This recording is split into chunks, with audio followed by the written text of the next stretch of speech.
Shalom Aleichem, Brouchim Habayim, et merci d'être là, votre présence. Merci à ceux qui ont organisé.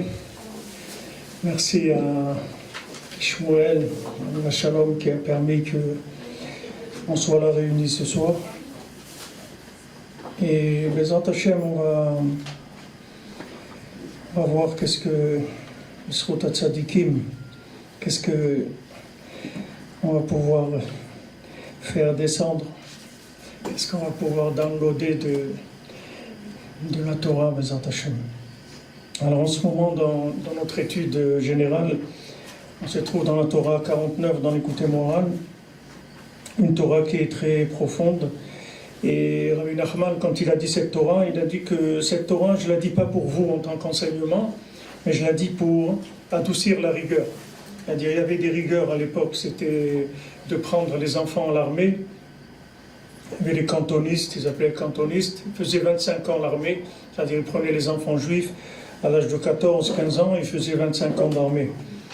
Alors quand Rabbi Nachman il a annoncé ça, les gens ils n'ont pas cru que ça allait arriver. En fin de compte, c'est arrivé. Et avec ses enseignements, il a pu repousser de 22 ans cette Xéra, mais 22 ans après, il y a eu la Xéra qui est sortie. Alors il a dit que cette Torah-là, il a dit pour annuler la Xéra, en tout cas il a reporté déjà de 22 ans.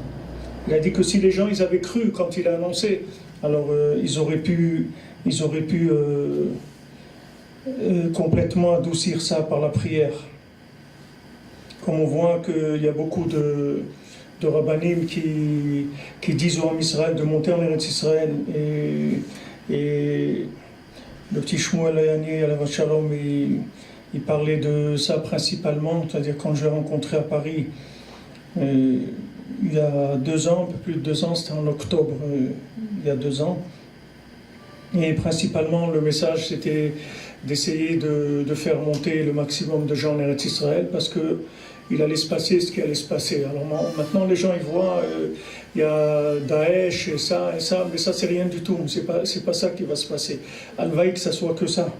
C'est pas ça, c'est que Hachem Yazor, c'est pas la peine de dire, mais en tout cas, Hachem il envoie des envoyés sous toute forme, des envoyés qui ont du Ruach HaKodesh, des gens qui ont de la Torah, des gens qui ont du Da'at seulement, de l'expérience, toutes sortes de gens pour avertir la direction à prendre.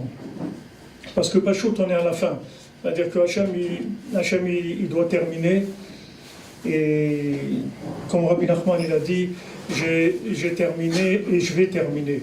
Quand Rabbi Nachman, il est quelques semaines avant d'être Nistalek, avant d'être décédé, de mourir, il a dit, il y a quelqu'un qui lui a demandé, mais comment vous nous annoncez que vous allez mourir, vous aviez dit que vous alliez terminer normalement. Normalement, c'était prévu que Rabbi Nachman il termine, puisque Rabbi Nachman il avait un fils qui s'appelait Shlomo Ephraim, et qui étaient les deux Mashiach, puisqu'il était en même temps que Shlomo ben David et en même temps Ephraim ben Yosef. À un moment, ce petit-là, il était Kaloul des deux Meshichim, mais c'est pas le Mashiach le problème. Mashiach, il y en a toujours un qui est là. Comme on dit, il y en a toujours un de service, c'est pas un problème. Mais le problème, c'est qu'on n'est pas prêt. À chaque fois, il est là pour se révéler. Mais le Harizal aussi, c'était le Mashiach. Il y a beaucoup de tzadikim qui étaient le Mashiach, mais ça s'est pas fait. Alors Rabbi Nachman, il a dit c'est vrai, je pensais qu'on allait terminer. Après, il a demandé, il a dit, mais pourquoi il dit que je n'ai pas terminé? Ben, j'ai terminé déjà. Il dit, j'ai terminé, je vais terminer. C'est-à-dire que Béhémet, comme on dit, les jeux sont faits, c'est terminé. Il faut juste choisir d'avoir une part à la réalisation de la Géoula, c'est tout. C'est-à-dire on nous laisse prendre part, celui qui voudra, celle qui voudra, que ce soit des juifs, des non-juifs, celui qui voudra prendre part à la Géoula, les portes sont ouvertes et il va arriver un moment très proche où il n'y aura plus rien à faire, c'est-à-dire que ça sera une évidence et il n'y aura pas de part à prendre puisque, comme les Khamim ils ont dit, on ne reçoit pas des guérims à l'époque de Mashiach. C'est-à-dire quand Mashiach il va venir, il n'y aura pas une possibilité de dire « Ah bon, maintenant je veux adhérer à ces idées, elles sont extraordinaires ». Ça ne sera plus possible puisque la révélation elle va complètement annuler le peu de libre arbitre qui reste. C'est vrai que du libre arbitre, on n'en a plus tellement, puisque si on se trouve ici aujourd'hui, c'est qu'on n'a pas beaucoup de libre arbitre. Sinon, dans l'état où on est, le Ham Israël aujourd'hui, il n'y aurait pas eu grand monde en Eretz Israël. Mais bon, Hachem, Akadosh Baruch Hu, il pousse, les tzadikim, il pousse, il nous force, il nous donne du courage, il nous donne de oser, c'est-à-dire de l'audace, oser monter en Eretz Israël, de la Emouna, pour pouvoir faire le pas. Alors Rabbi Nachman il dit que les Maaseh, ce qu'on va révéler, c'est le kavod d'Hachem. Le monde, il a été créé pour révéler le kavod d'Hachem, l'honneur d'Hachem. Maintenant, cet honneur d'Hachem, c'est d'avoir le mérite de le connaître ici, dans un corps. C'est-à-dire d'avoir la possibilité de refuser ou d'accepter. Et celui qui accepte, alors il va pouvoir avoir des récipients qui vont être beaucoup plus grands que ce qu'il avait avant de venir dans ce monde. Et donc, après 120 ans, quand il va aller dans l'autre monde, il va avoir un plaisir en se rapprochant d'Hachem beaucoup plus que ce qui aurait été si l'âme, elle n'était pas venue dans ce monde. Comme c'est écrit que Atidim Malachei Asharet, c'est-à-dire que les Malachei Asharet, les anges de service en haut, ils vont demander au Ham Israël, dites-nous comment vous voyez Hachem. Alors nous, on a l'air étonnés, on dit, mais comment les anges, eux, ils sont tout le temps devant l'infini et tout, comment ils nous demandent? Et bien, c'est les anges, ils sont limités parce que, comme ils n'ont pas une possibilité de dire non, alors là où ils sont figés. Ils n'ont qu'un seul pied, c'est-à-dire ils sont figés. Et ces anges, ils voient ce qu'ils voient, ils ne voient pas plus, ils ne voient pas moins. Mais nous, Baruch Hashem, qu'on est dans ce monde, on a chaque seconde la possibilité de dire oui ou de dire non. Et chaque fois qu'on dit oui au bien et non au mal, alors c'est un bénéfice extraordinaire, c'est-à-dire c'est une possibilité de découvrir l'infini beaucoup plus que ce qu'aurait été la veille ou l'avant-veille. Déjà dans ce monde, c'est un progrès tout le temps, à chaque fois qu'on refuse le mal et qu'on accepte le bien, c'est un progrès, c'est-à-dire une possibilité d'avancer. Alors ça c'est la révélation du kavod d'Hachem, c'est-à-dire Hachem, il veut qu'on le reconnaisse, c'est ça le but de notre venue sur terre. Maintenant, pour qu'on le reconnaisse, il y a des conditions, et Rabbi Nachman dit, Bereshit, que le mot Bereshit, il y a deux Reshit. Il y a un Reshit qui est un Yud, et il y a un Reshit qui est un Dalet. Et ce Yud et ce Dalet, il faut qu'ils se rencontrent pour pouvoir révéler l'honneur d'Hachem. Le Yud, c'est la théorie, c'est la connaissance au niveau du cerveau, et le Dalet, c'est la connaissance au point de vue pratique, c'est-à-dire au point de vue comportement, au point de vue action, réalisation de la connaissance dans l'action. Il faut que ce Yud et ce Dalet, ils se rencontrent. Ça, c'est la base du monde, c'est Bereshit. Il y a deux Reshit, il y a un Reshit qui est en haut, il y a un Reshit qui est en bas. Ce Réchit d'en bas, c'est tout le côté lunaire, tout le côté féminin, tout le côté de l'action, la Emouna, tout ça c'est le monde de l'action, de la découverte d'Hachem. Et l'esprit, c'est le Yud d'en haut. Ce Yud d'en haut, il donne des indications pour pouvoir se diriger dans ce monde. Maintenant, il faut que ces deux Réchits-là, ils se rencontrent. Tant que ces deux Réchits ne se sont pas rencontrés, il n'y a pas de réparation du monde. Alors le principe de la Tchouva, Rabbi Nachman dit Tashuv He, c'est-à-dire que ce que c'est la Tchouva, c'est que ce Yud et ce Dalet, tu vas en faire un He, c'est ça faire Tchouva. C'est-à-dire ramener le Yud et le Dalet sous la forme de He. Et He, c'est la Malchut d'Hachem. He, c'est la royauté d'Hachem. Ça veut dire Réchit. Le Réchit d'en haut, le Réchit. Réchit, ça veut dire c'est l'origine des choses, c'est-à-dire c'est le début. Bereshit, le début de la création, c'est ça. C'est-à-dire le début de la création, le sens de la création, c'est qu'il y ait deux Réchit. C'est pour ça que le monde a été créé. Il y a un Réchit qui est la Chokhmah, et il y a un Réchit qui est Hirat Hashem, qui est l'application. Et ces deux Réchit, ils doivent travailler ensemble tout le temps. C'est pour ça qu'on se marie. Le mari, c'est un Yud, et la femme, c'est un Dalet.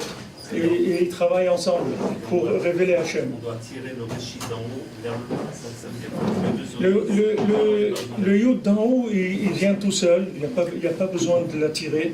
Il est évident. Ce qu'il y a besoin, c'est de travailler dans le Dalet. C'est là où il y a le principal du travail. Le Yud, c'est quelque chose qui vient automatiquement. Il n'y a pas besoin de tirer pour que le Yud y descende. Il y a uniquement besoin de comportement.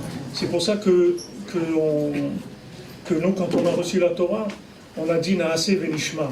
C'est-à-dire, on a dit d'abord on va faire, d'abord le Dalet, après on va voir, après ça va nous permettre de comprendre. Mais c'est pas de comprendre quelque chose qui n'existait pas avant. Et tout était là, mais on ne pouvait pas comprendre parce qu'il n'y avait pas d'engagement. Tant qu'il n'y a pas d'engagement, on ne peut pas comprendre les choses. Il faut d'abord de l'engagement, après on va comprendre les choses. Il faut une émanation, c'est le Réchit. Il faut l'émanation. Le Réchit, c'est l'émanation d'Hachem qui descend en bas. Donc il faut au départ quand même cette émanation. Mais ça, il n'y a pas un manque de ça. Rabbeinu dit que la nature des choses, c'est l'émanation d'Hachem. Ça, c'est naturel. Ce n'est pas notre travail. Nous, le principal, c'est de créer comment l'accueillir. C'est ça qu'on a besoin. Quelqu'un, il ne va pas être jugé sur ses connaissances. Quelqu'un, il va être jugé par rapport à ses applications. Et même dans ses applications, combien dans l'application, il est engagé avec Hachem, pas des applications qui viennent de la connaissance. Il y a une façon de faire les mitzvot qui sont de la compréhension, et il y a une façon de faire les mitzvot qui est un bitul à Hachem, une soumission à Hachem. Quand on fait une mitzvah, pourquoi on fait les Shem Yichud? Parce que quand on fait une mitzvah, le principal de la mitzvah, c'est la soumission à Hachem. Ce n'est pas l'action elle-même. Parce que si tu enlèves la soumission, l'action n'a pratiquement aucune valeur. On voit que Rabbi Nathan, son fils, il s'appelait Rabbi Yitzhak, qui travaillait à la poste, et c'était un grand Baal Tzedaka. Il donnait beaucoup de Tzedaka. Il avait même un voisin, il donnait à son père, à ses frères, il donnait à Ouman, il envoyait à Ouman. Mais il avait un voisin qui était pauvre, et tout ce qu'il achetait pour lui, il achetait en double, il donnait à son voisin. Et il n'a jamais acheté de manteau en fourrure parce qu'il ne pouvait pas en acheter deux. Donc il est resté manteau en fourrure, c'est pas un manteau en vison pour se promener, c'était parce qu'il fait moins 40 pour pas être congelé dans la rue, c'était pas pour faire de la mode. Alors lui, il ne pouvait pas acheter de manteau en fourrure, deux, il ne pouvait pas, alors il n'a jamais acheté. Mais alors, une fois, il parlait avec Rabbi Nathan, il lui disait, il racontait à son père les tzedakot qu'il fait, etc. Alors son père lui a demandé, est-ce que tu pries quand tu fais la tzedaka? Est-ce que tu fais de bodédou, tu parles avec Hachem pour donner la tzedaka ou non? Parce que si tu ne parles pas avec Hachem quand tu fais la tzedaka, Rabbi Nathan il a dit, je l'envie pas ta tzedaka. Ta mitzvah, je l'envie pas. Ça veut dire que maintenant, quand quelqu'un s'engage dans la Torah, les gens ils viennent, ils commencent à faire les mitzvot, bon, Hachem, Shabbat, tout. Mais avant de commencer, il y a Anochi Hachem Elokecha. Tant que tu n'as pas signé ça, alors le reste, c'est pas tellement intéressant. C'est-à-dire que ça ne fait pas avancer le monde. Même quelqu'un qui fait des mitzvot, il fait beaucoup de mitzvot. Mais si ces mitzvot qu'il fait, il ne les fait pas par bitul à Hachem, par soumission à Hachem, pour révéler l'honneur d'Hachem, la mitzvah, elle n'a pas beaucoup de valeur. Elle ne fait pas avancer le monde. Parce que toute la mitzvah, c'est en supposant que tu as reconnu la royauté d'Hachem. C'est pour ça on dit que celui qui habite en Chutz Laaretz, alors il ressemble à quelqu'un qui n'a pas de Dieu. Même s'il fait les mitzvot, mais il ressemble à quelqu'un qui n'a pas de Dieu. Et celui qui habite en Eretz Israël, même s'il ne fait pas les mitzvot, il ressemble à quelqu'un qui a un Dieu. Parce que celui qui monte en Eretz Israël, c'est un bitoul Hachem. Pourquoi on est venu habiter en Eretz Israël? Pour le soleil, pour les couteaux. Pourquoi on est venu en Eretz Israël? Pour le goût de la pastèque, pour les falafels. Pourquoi on est monté ici? On est monté en Eretz Israël parce qu'on a la Emouna. La Emouna, c'est une soumission à Hachem. On est soumis à Hachem. On est monté ici parce qu'on veut vivre dans le palais royal, on va être soumis. Alors qu'un paysan qui vit en dehors de la ville du roi, il peut faire des choses qui ne sont pas très, très claires par rapport au roi. Ça ne va pas déranger. Mais quand quelqu'un est dans le palais royal, tout est interprété comme une révolte par rapport au roi. Donc l'intention, pourquoi on monte en Eretz Israël, c'est une intention qui vient de la soumission. Donc même si quelqu'un n'est pas religieux en Eretz Israël, il a un niveau supérieur de quelqu'un qui est religieux en Chutz Laaretz. Parce qu'il a une soumission. Il vit ici, il est soumis à la terre. Le fait qu'il est soumis à la terre, c'est Anochi Hashem Elokecha. C'est le début d'histoire. C'est le début et c'est la fin en même temps. Parce que celui qui a bien attrapé le début, après la fin, c'est pas un problème. Celui qui est ici, il est dans le Réchit de la Malchut, c'est-à-dire il s'est soumis. Il est dans le Dalet. Et pour l'instant, c'est dans le Dalet, puisqu'on est dans un état de pauvreté de la Malchut en Eretz Israël, puisqu'on voit bien qu'on ne peut pas vivre normalement. On ne peut pas construire des maisons, c'est difficile. Chaque chose qu'on veut faire, c'est difficile. Dans le monde, il n'y a pas tellement de pays au monde où on interdit aux gens de construire des maisons. Ici, on construit 150 appartements, ça fait une histoire dans le monde entier. L'ONU, là-bas, tous les pays du monde, ils parlent de ça. Pourquoi? Parce que chaque maison en Eretz Israël, c'est le Beth Amikdash. C'est pas une maison, c'est une maison d'Hachem. C'est pas une maison comme si quelqu'un il a une maison en Chutz Laaretz. C'est la maison d'Hachem. C'est pour ça que même si quelqu'un en Chutz Laaretz, il doit acheter une maison en Eretz Israël Shabbat, il a le droit par un chaliar d'acheter une maison Shabbat en Eretz Israël. C'est un chaliar qui vend des maisons. Il dit voilà, si tu veux acheter, moi, Motzei Shabbat, je pars et c'est que Shabbat où tu signes, nous il n'y a pas. Alors il peut appeler quelqu'un, un non-juif, il lui dit s'il te plaît, signe pour moi, etc. Je veux acheter la maison en Eretz Israël. Parce que c'est le shoresh de la Torah. La soumission à Hachem, c'est la racine de la Torah. La Torah, c'est qu'après la technique, comment vivre la soumission. Mais la base de la Torah, c'est la soumission à Hachem. C'est pour ça que quelqu'un qui a pas des bonnes midot, il ne peut pas avoir accès à la Torah. Le cas de la Torah, c'est des midot, c'est pas des connaissances. Parce que les connaissances, elles n'aident pas. Quelqu'un, il peut avoir beaucoup de connaissances, ça ne va pas l'aider. Ce qui aide, c'est la soumission. C'est ça qui va aider. Ça, c'est le réchit. Le réchit de tout, c'est ce dalet-là, qui s'appelle dalet, parce qu'il est pauvre. C'est-à-dire que ça vient de dalet, dal, comme en français on dit, quelqu'un il a la dalle, il a faim. C'est-à-dire ça vient de là, ça vient du dalet. Ça vient de dalut, de la pauvreté. Alors la malchoute, elle est pauvre dans ce monde. La royauté d'Hachem, elle est pauvre. Et tout le jeu de Moshe Rabbeinu avec Akadosh Baruch Hu pour adoucir la rigueur, il est basé sur ça. Vous voyez que quand on a fait le veau d'or, alors Moshe Rabbeinu l'a intervenu, il a dit Hachem, regarde, à quoi ça sert si Chas v'Shalom tu les élimines? Qu'est-ce qu'ils vont dire les Égyptiens? Ils vont dire que tu étais capable de les faire sortir d'Égypte, mais de les faire entrer en Eretz Israël, tu n'étais pas capable. Donc tu les as tués dans le désert. Alors Hachem il a dit Salarti kidvarecha. D'accord, je vais pardonner. Parce que Moshe Rabbeinu, il a montré à Hachem que Kaviechol Hachem, il était coincé. Il n'avait pas tellement le choix. C'est-à-dire que maintenant, Hachem, il est obligé que le monde, ça va réussir. Il ne peut pas faire que le monde, il va échouer. Rabbeinu rapporte dans l'écoute morale, il amène la question des philosophes qui disent est-ce que le monde, c'est obligé qu'il existe ou pas? Est-ce que le monde, Hachem, est-ce qu'il peut ramener le monde dans le néant ou pas? Alors, tant qu'il n'y avait pas Abraham Avinu, tant qu'il n'y avait pas Matan Torah, Hachem, il pouvait ramener le monde au néant. Parce que l'affaire, elle n'était pas encore officielle. Mais du moment où il a officialisé, c'était fini. C'est comme si on lui présente quelqu'un, il a un chidour, etc. Tant qu'il n'y a pas eu de fiançailles, tant qu'il n'y a pas eu un engagement, Chacun il peut se désengager pour la raison qu'il veut. Mais quand il y a un engagement, ça y est, c'est fini, il y a un engagement. Rabbeinu dit que du moment où Hachem s'est engagé avec le Ham Israël et que le Ham Israël il a accepté la Torah, c'est fini. Hachem il ne peut plus revenir en arrière. Donc il n'y aura plus de destruction de l'humanité. C'est impossible. L'humanité, elle sera réparée. Il n'y aura pas une possibilité qu'il y ait une destruction du monde. Ça, c'est déjà quelque chose d'acquis. Alors Rabbeinu il dit comment maintenant on va arriver à cette soumission-là. Donc, cette soumission, elle va se faire par le dialogue avec Hachem. Chaque fois qu'on va parler avec Hachem, alors on va se soumettre et on va montrer qu'on est soumis. Quand vous dites à quelqu'un, bon viens on va faire ça, il dit je peux pas, attends je vais demander à mes parents. Ça veut dire qu'il est soumis. Quand tu dis à quelqu'un, viens on va faire une affaire, il dit je peux pas, il faut que je prie d'abord, demain je te donne la réponse. Alors on montre qu'on est soumis. Quelqu'un, tout ce qu'il fait, il en parle à Hachem. Rabbi Nathan il dit que comment il a tenu dans sa vieillesse. Et il n'est pas mort très vieux, Rabbi Nathan. Il avait 63 ans, je crois, ou 63, ou 65 ans. Il a dit comment il a tenu dans sa vieillesse, parce qu'il faisait beaucoup de doutes. Et il est arrivé à ne plus rien pouvoir faire s'il ne parlait pas avec Hachem. Rien. Il va aller acheter du pain à la macolette, il faut qu'il parle avec Hachem.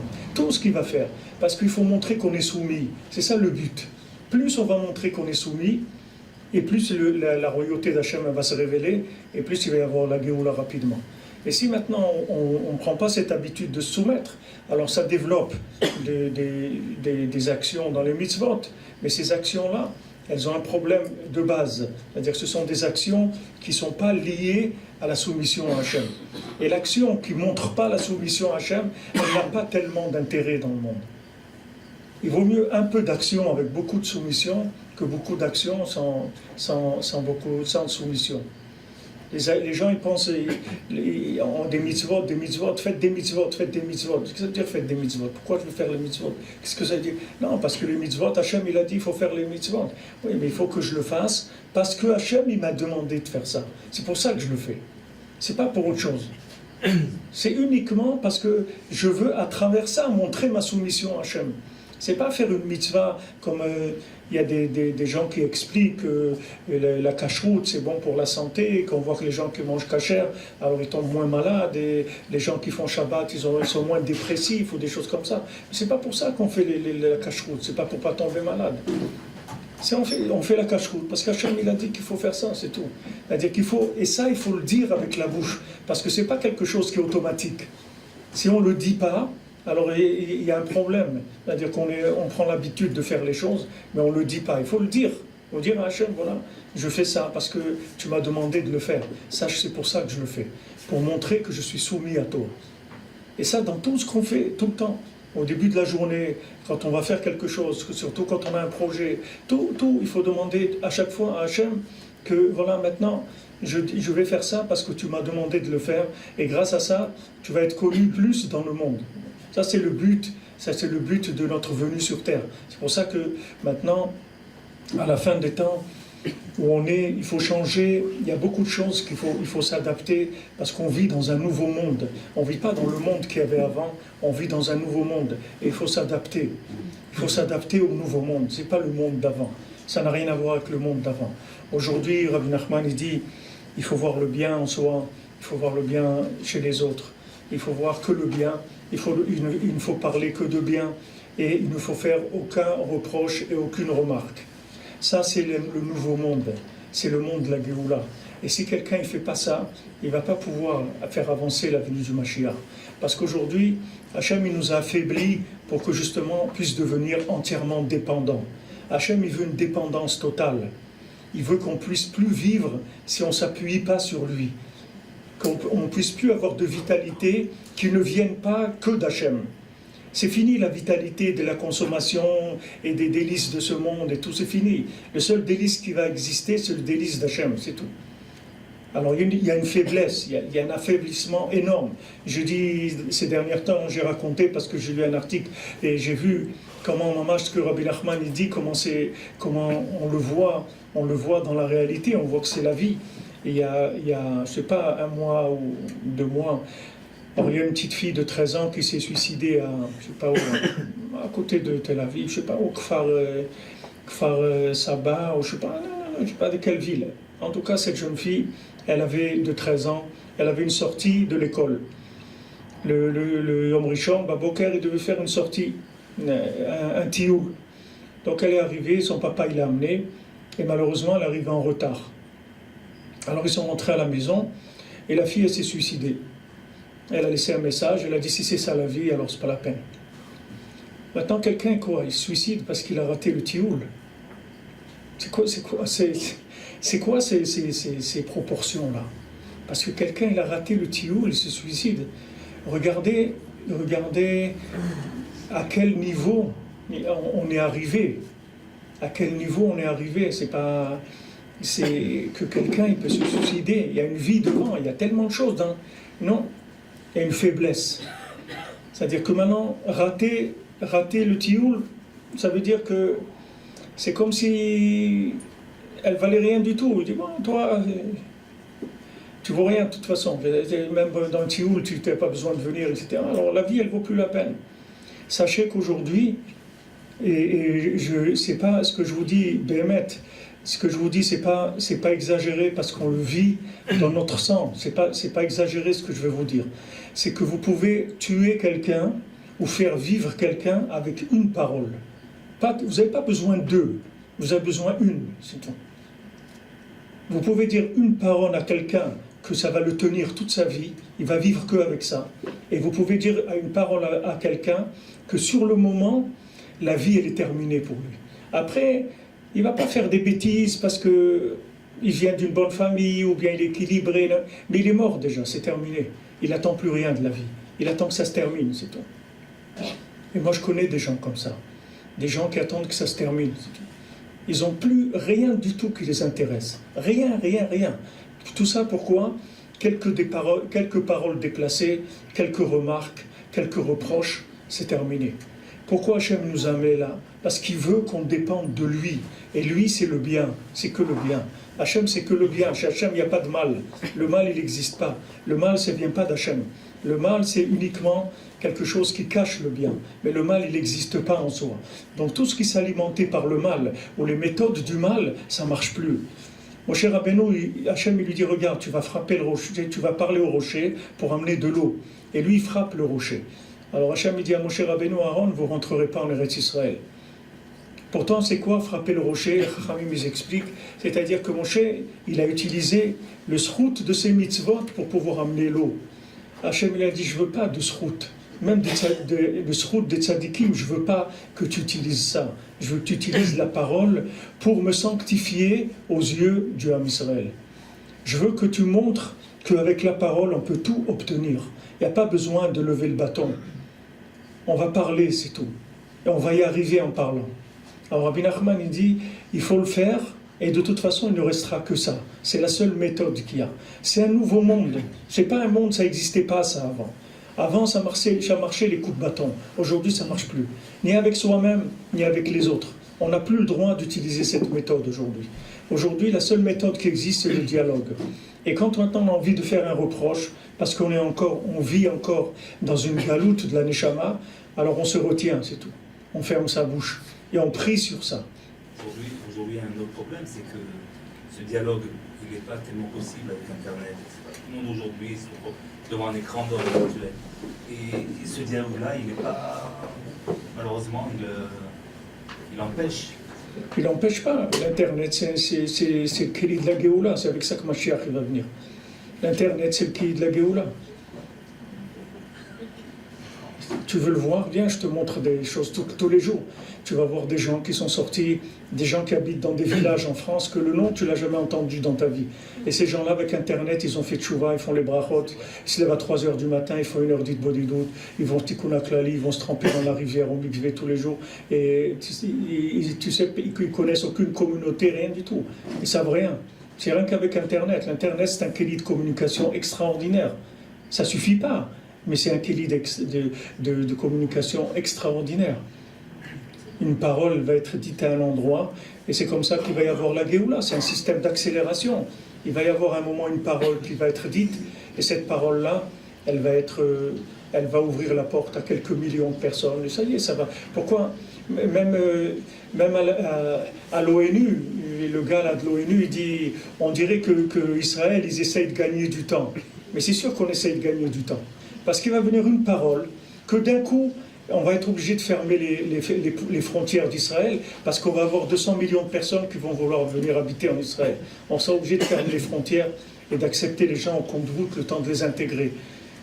Ça va se faire en quelques heures, ça ne va pas prendre beaucoup de temps. Une parole qui va être dite, et cette parole elle va ouvrir. Elle va ouvrir complètement le cœur des gens, et les gens ils vont se rendre compte où on est. Regardez ce qu'il y a, Eretz Israël, la Torah, le Tzaddik, on y va. On y va, ça va se faire très très vite. C'est pour ça qu'on gagne du temps. Ben, on gagne du temps. Parce que chaque jour qui passe, c'est une victoire. C'est-à-dire le terrain, il se prépare. Alors Eretz Israël elle-même, elle représente ça, puisque Eretz Israël, c'est un concentré de bien. Eretz Israël, c'est un concentré de bien. Vous voyez, en Eretz Israël, on l'a étudié cette semaine, on parlait de ça, qu'ils ont vu que par exemple, à Jéricho, il y a des bananes qui poussent, et juste à côté, il y a des pommes qui poussent. Mais maintenant, dans le monde, ça n'existe pas qu'à 2 km, vous pouvez planter des bananes et des pommes. Ça n'existe pas dans le monde. Il y a un pays où on fait des bananes, il faut des centaines de kilomètres pour aller planter des pommes. C'est un autre climat complètement. Ici, le climat, il n'y a pas de climat. C'est parce que juste à côté, vous pouvez avoir 2 climats complètement différents. Pourquoi? Parce que la terre d'Israël, c'est un concentré de terre. C'est un concentré de la terre. Ce n'est pas la terre comme en Hutzlaret. C'est un concentré du principe de la terre. Les choses, elles sont accélérées énormément. Tout va beaucoup plus vite. C'est pour ça que uniquement de vivre en Eretz Israël, c'est un tikkun en soi. Même si quelqu'un, il ne fait pas grand-chose. Il y a un Breslever, un des grands Breslevers d'Ouman, qui était un très grand Talmid Chacham, un très grand tzaddik, et un Baal Nissim. Il faisait des Nissim, il était connu. C'était quelqu'un de très grand. Et il suppliait les gens, et il disait, voilà, si quelqu'un il me fait un visa pour monter en Israël, alors je deviens son esclave 23 heures par jour, qui me laisse 1 heure par jour, c'est tout. Parce qu'il savait qu'1 heure par jour en Eretz Israël, c'est plus que 24 heures en Hutzlaretz. Ils le savaient, les Chachamim, les gens, ils savaient cette chose-là, parce que c'est de la concentration. Quand on dit quelqu'un il va marcher Arba Amot en Eretz Israël, Arba Amot en Eretz Israël, c'est pas Arba Amot. 2 mètres en Eretz Israël, c'est 2000 km, c'est pas 2 mètres. Regardez comment tout est accéléré. Quand vous avez l'habitude de vivre en Israël, vous avez en Chutz Laaretz, vous avez l'impression que vous voyez un film au ralenti. Vous allez dire que tous les gens ils vivent au ralenti. Et vous revenez à l'Eretz Israël, on dirait Charlie Chaplin qui fait comme ça là, avec les trucs toute la journée en train de bouger. Tout va très vite, très très vite. Tout là-bas, tout avant que ça bouge. Tout est très très lent. Ici, ça va très vite parce que tout est accéléré. C'est un principe de Malchut d'Hachem, où la Malchut d'Hachem, elle est effective. Elle n'est pas laissée à la liberté des gens. Ici, Hachem, effectivement, il se présente. C'est pour ça que c'est un tikkun que de vivre en Eretz Israël. Vivre en Eretz Israël, ça répare l'individu. Comme c'est écrit dans les Sfarim, que les gens qui vivent en Eretz Israël, ils se lèveront 40 ans avant les autres à la résurrection des morts. Pourquoi? Parce que la purification, elle est accélérée, uniquement de vivre ici. Alors les gens, des fois, ils disent « Ouais, mais c'est dur de vivre en Eretz et tout. » C'est pas que c'est dur, c'est que les gens ne sont pas conscients de ce que ça veut dire. C'est pas dur, c'est rien du tout. Il n'y a rien qui est dur. C'est que les gens ne sont pas conscients dans quoi ils vivent. C'est pour ça que les gens disent « Ouais, la parnassa, c'est dur, ça c'est dur, ça c'est dur. » Et c'est pas dur du tout. Si tu savais où tu vivais, tu verrais que c'est rien du tout. C'est comme quelqu'un dit c'est cher. Qu'est-ce que veut dire c'est cher? Qu'est-ce que tu as acheté pour dire c'est cher? Si tu as acheté un truc en plastique, alors c'est cher. Si tu as acheté un diamant, c'est pas cher. Ça dépend ce que tu achètes. Il faut que tu saches d'abord ce que tu achètes. Une fois que tu sais ce que tu achètes, tu vas voir que c'est pas cher du tout. C'est pas cher. Même les gens qui disent ouais, mais en Israël, c'est pas. Quand on était en Chutz Laaretz, on avait une meilleure parnassa. Une meilleure parnassa de quoi? Parnassa de quoi? À quoi ça sert la parnassa si tu vis pas? À quoi ça sert? Comme ce qu'ils disent, il y a un chirurgien, il a bien fait l'opération, il dit l'opération elle a réussi, mais le patient il est mort. Mais l'opération, nous on a bien fait l'opération, elle a bien réussi. Mais le but de l'opération, c'est que la personne elle vive, c'est pas qu'elle meure. On n'est pas là en train de faire des concours d'opération. Alors quelqu'un il a Chutz Laaretz, il a la parnassa. Mais qu'est-ce qu'il fait avec la parnassa? Qu'est-ce qu'il fait? Ok, parnassa. Alors nous, la vie, c'est quoi? Il n'y a pas de malchut d'Hachem. Qu'est-ce que tu vis avec quoi? La vitalité, c'est malchut d'Hachem. Comme Rabbeinu dit, David Melech Israël, Chai vekayam. David Melech Israël, la malchut, c'est Chai vekayam. C'est ça qui donne la vie. C'est ça qui donne le maintien. C'est la malchoute, c'est la royauté d'Hachem. Et la royauté d'Hachem, c'est quoi? C'est la soumission. Tu veux vivre, il faut que tu te soumettes. Ici, c'est une terre de soumission. Eretz Kenaan, Eretz Shelachna'a, c'est une terre de soumission. Tu viens ici pour te soumettre. J'ai vu hier dans une lettre pas une lettre, un journal comme ça qu'un Breslever il a écrit, il s'appelait Rav Friedman, il est monté en Eretz Israël en 1900, et il raconte comment en 1900 il est monté dans tout son périple pour monter en Eretz Israël, et il dit que quand il est arrivé au Kotel, il était quelques jours au Kotel, il était très triste. Alors il a rencontré là-bas un Breslever, qui s'appelait Shlomo Wexler, c'était un très grand Talmid Chacham, mais quelqu'un de très grand, quelqu'un qui n'avait jamais vu, il vivait en Israël, il n'avait jamais vu les pièces, il ne connaissait pas les pièces de monnaie. Quand il allait à Méron, sa femme lui préparait un petit sachet, elle lui disait oh, ça tu donnes pour aller, tu donnes ce sachet pour revenir. Il ne connaissait pas l'argent, il ne savait pas ce que c'était. C'était des gens, des malachim, des gens. Alors il lui a dit quand tu reviens en Eretz Israël, on tombe complètement. Il dit c'est normal que tu sois triste. C'est pas qu'on tombe, mamache, c'est qu'on nous enlève le déguisement. Et comme malheureusement 99,999 de nous-mêmes c'est un déguisement, donc il reste rien. C'est tout. Alors la personne elle vient dit ouais, moi j'étais en Chutz La'aretz, je gagnais des trucs, mais c'est un cirque. Tu travailles dans un cirque, c'est normal que tu gagnes. Ici il n'y a pas de cirque ici. Ici c'est pas un cirque ici. Ici c'est réel. Ici tout est réel. Tout est réel. Et ici, Baruch Hashem, chaque jour, c'est Nifla Meod de vivre ici. C'est Nifla Meod, c'est un cadeau Nifla. Et quelqu'un, il rentre, on va s'occuper de lui, on dit voilà, on vous accueille, venez, on va vous réparer, vous allez sortir d'ici réparé complètement. Vous allez partir d'ici, Gan Eden, avec les tzadikim et tout. Qu'est-ce que tu veux de plus? Qu'est-ce que tu veux? Mais seulement comme les gens, ils ne savent pas, alors ils disent ouais, là-bas, ils comparent. Mais il n'y a rien à comparer, ça n'a rien à comparer. C'est pas comparable du tout. Même Yaakov Avinu, c'est écrit que quand il a et que Esav il a envoyé son fils Eliphaz pour le tuer. Alors il était un peu gêné, comme c'était son oncle Yaakov Avinu, tout ça, il essayait de trouver. Alors Yaakov lui a dit regarde, je te donne tout mon argent et voilà, maintenant je suis pauvre. C'est comme si j'étais mort. Ani Chashuv Kemet, comme ça voilà, c'est Mechaper sur la mort que ton père. Il a dit d'accord, il lui a donné tout son argent à Eliphaz et voilà, il est resté vivant. Et Rashi il dit là-bas que Yaakov il a dit qu'est-ce que j'ai besoin de cet argent de Chutz La'aretz là? Prends-le, tiens, prends-le tout l'argent de Chutz La'aretz, je n'ai pas besoin. T'as qu'à le prendre, pas besoin. Parce que Yaakov Avinu, vous savez, alors que pour un centime d'Eretz Israël, il était capable de se battre. Et l'argent d'Eretz Israël, de Chutz La'aretz, il a tout donné à Esav, il lui a dit prends-le. C'est du plastique, c'est du carton, tu n'as qu'à le prendre. C'est de l'argent en carton. Une fois j'étais au Oman avec Rav Nachman Roussicher, c'est un Breslever d'Oman qui est niftar il y a 3 ans. Et une fois, j'étais venu lui dire, parce que les Russes, ils augmentaient le prix à chaque fois du lit. On payait, au début, quand on allait au Rosh Hashanah, on payait $4 le lit, et $4 la nuit. Aujourd'hui, c'est $500 le Rosh Hashanah. Ça coûte plus cher que le billet d'avion, un lit. Alors, avant, c'était $4 la nuit. Alors, ça augmentait chaque fois. Alors, une fois, je lui dis, Rav Nachman, ils augmentent. Elle m'a dit qu'ils augmentent quoi? Les papiers? Donne-leur des papiers, ils aiment les papiers. Donne-leur les papiers, c'est tout. Donne-leur des papiers encore, c'est tout. Ils aiment les papiers, donne-leur les papiers, c'est tout. C'est rien du tout, c'est pas... Donne-leur, c'est tout, il n'y a pas de... Bon, Hachem, en Eretz Israël, c'est pas du tout. Tout est rempli. C'est tout avec de la bracha. Rabbi Nachman dit c'est une terre où tu ne manges pas le pain dans la pauvreté. Alors Rabbi Nachman dit en Eretz Israël tu vas manger que du pain, mais c'est pas parce que tu es pauvre, parce que tout ce que tu manges ça va te rassasier, tu vas te sentir rassasié, ça va te remplir parce que c'est du pain vivant, c'est pas du pain en carton, c'est du pain vivant, il y a des neshamot dans le pain, ça te rassasie de l'intérieur. La vie ici elle est riche, elle remplit, c'est pas qu'en Chutz La'aretz. Chutz La'aretz, les gens ils s'ennuient. En Eretz Israël, il n'y a pas des gens qui s'ennuient. Les gens ils s'ennuient pas ici. Parce que tout est plein. C'est très très plein. La vie elle est très pleine. Alors, Baruch Hashem, quelqu'un qui va en Eretz Israël, comment il doit remercier Akadosh Baruch Hu tous les jours.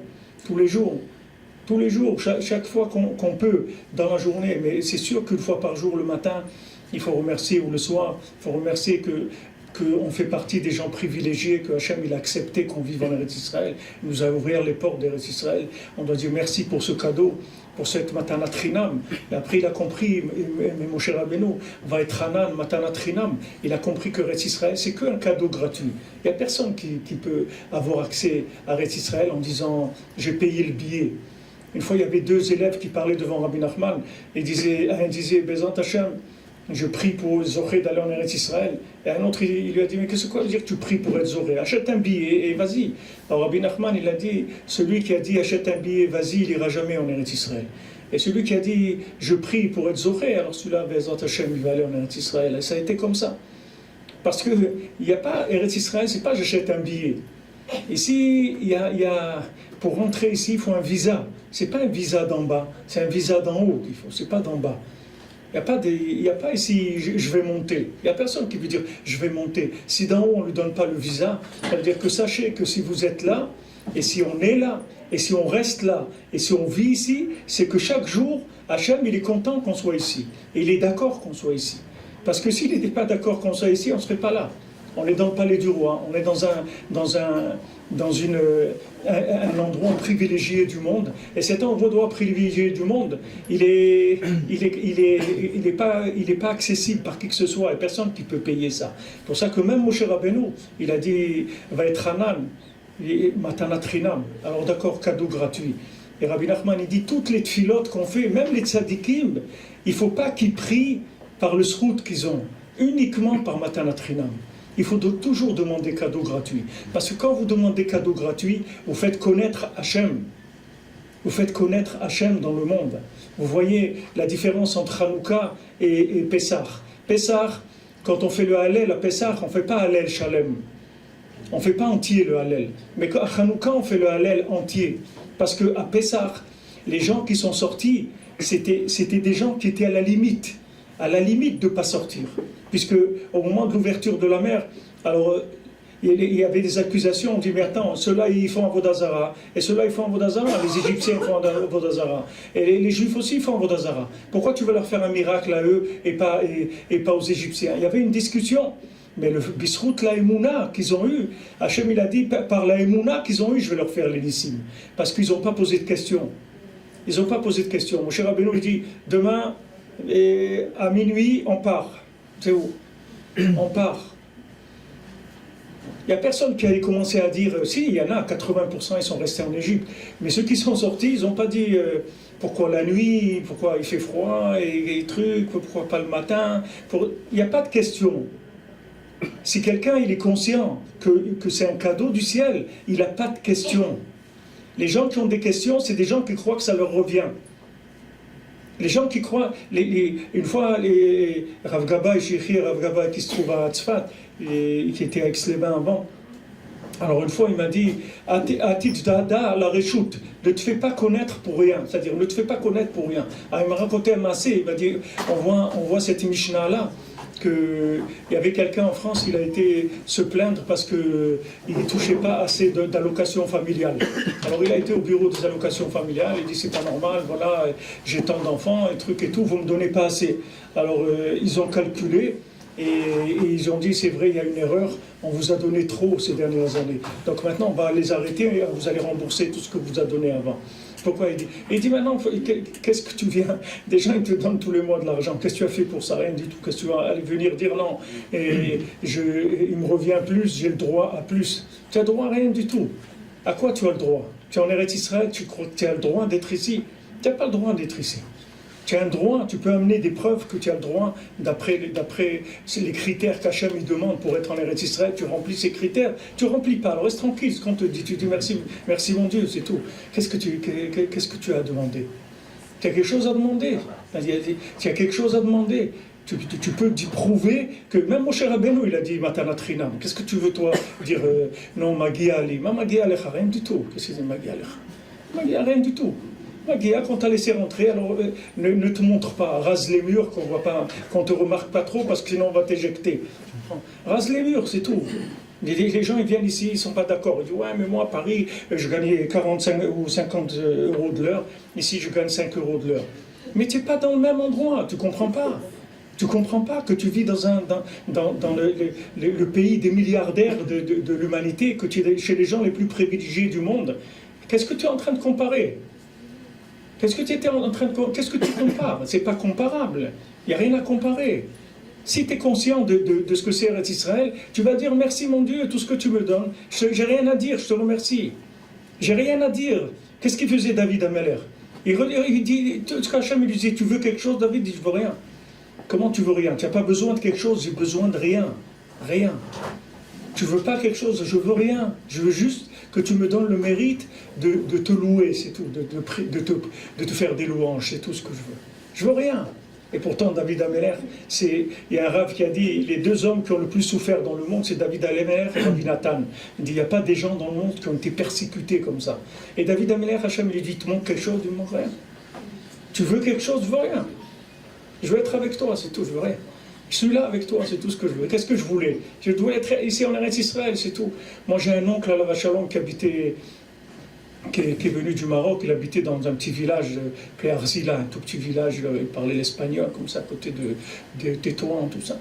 Et il a fait sa aliyah en Eretz Israël. Ils ont fait la aliyah, ils sont arrivés ici.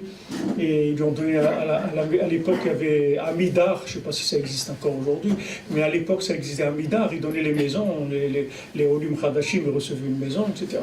Alors, ils ont eu leur maison, ils sont arrivés, ils ont monté, ils ont aménagé et tout. Lui, il est monté, il y avait un matelas, il s'est couché par terre, il a fait schéma, et il est parti, c'est tout. Ça il a dit, ça y est, c'est terminus, c'est tout, qu'est-ce que j'ai à faire? Bon, Hachem il m'a donné le srout que de mon vivant, je suis arrivé en Eretz Israël et tout. Bon, Hachem. Koshken, quelqu'un que pour Hachem, il vit ici, et il prie ici, et il travaille ici, et il a des enfants ici, et ses enfants, ils étudient la Torah en Eretz Israël. Une fois, je demandais à un Rav Sherter, un Rav de Breslev, Mekoubal, je lui disais, voilà, je vais à Chutz La'aretz, à l'époque, au début, je travaillais à Chutz La'aretz. Je dis, c'est dur, je pars 2 semaines, je viens et tout, c'était difficile.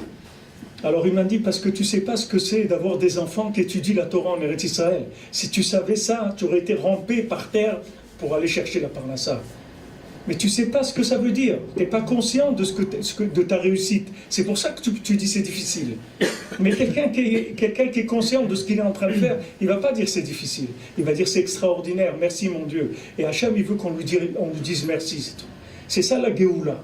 On ne peut pas dire merci si on n'est pas conscient du bien. Si vous faites pousser quelqu'un avec des reproches, il ne peut pas dire merci. Comment vous voulez qu'il dise merci?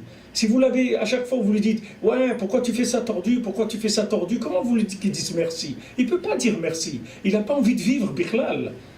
Je vous dis, il n'y a pas besoin de beaucoup de réflexion. Rav Gershon, on avait Shalom quand on avait à la Yeshiva d'Aix-les-Bains. C'était Mamash M. Tzadik, c'était un vrai mêler comme ça.